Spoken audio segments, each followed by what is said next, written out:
नमस्कार दोस्तों, यह मेरी 10वीं कविता है। शीर्षक है बद्दुआ। दोस्तों, मेरी कविता केवल मनोरंजन के लिए है।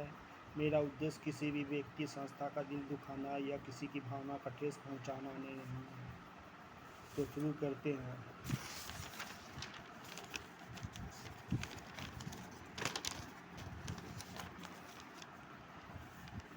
बीजेपी ने बंगाल में सत्ता पाते ही कर दिया बड़ा खेला।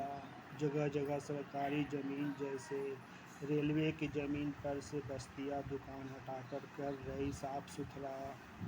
पिछली सरकार ही ठीक थी, चल रहा था ठीक ठाक हमारा धंधा।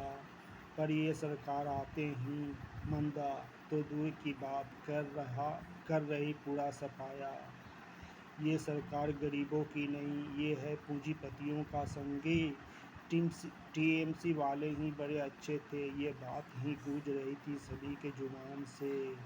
जिनके उजड़ चुके थे दुकान घर बारी, बेकार को इसको वोट देकर कर ली अपनी बर्बादी। शुभेंदु हटाओ दीदी लाओ, नहीं सहेंगे अब हम बीजेपी की दादागिरी। अब हम बाल बच्चे संग कहाँ जाऊँ, कैसे होगा गुजारा। शुभेंदु हटाओ दीदी लाओ, गूंज रहा था केवल यही नारा। हमने 3000 रुपये पाने के चक्कर में अपनी कब्र खुद खोद ली। 1500 रुपये पाने के चक्कर में हमने आफत बुला ली। अब सहो इनकी मनमानी। जिनका घर दुकान टूटा अब खुलकर कर रहे दीदी की तारीफ। बीजेपी वाले तो जल्लाद है, नहीं है तनिक भी इनके दिल में दया मया।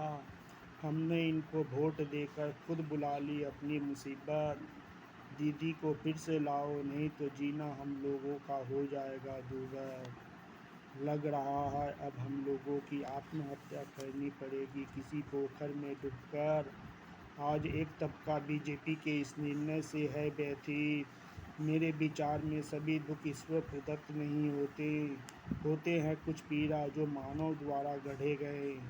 अधिकांश पीड़ा इस दुनिया में मानव ने खुद निर्मित किए, नहीं तो प्रकृति प्रदत्त पीड़ा जैसे भूकंप सुनामी तो कभी कभार दिखाई पड़ते।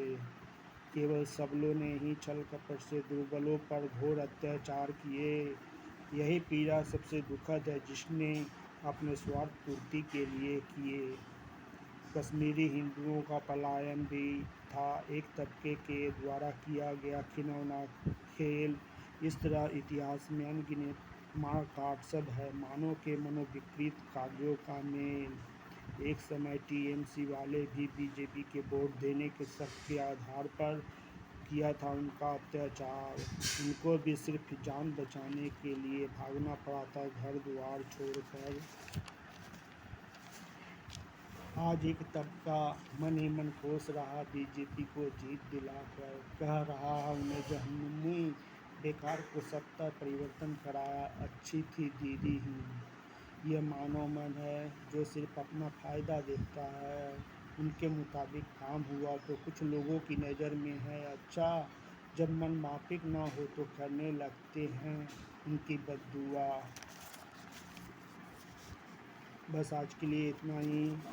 अगली कविता को लेकर फिर हाजिर होंगे। साथ में मेरी पुस्तक एक और समझौता पढ़ना मत भूलिएगा।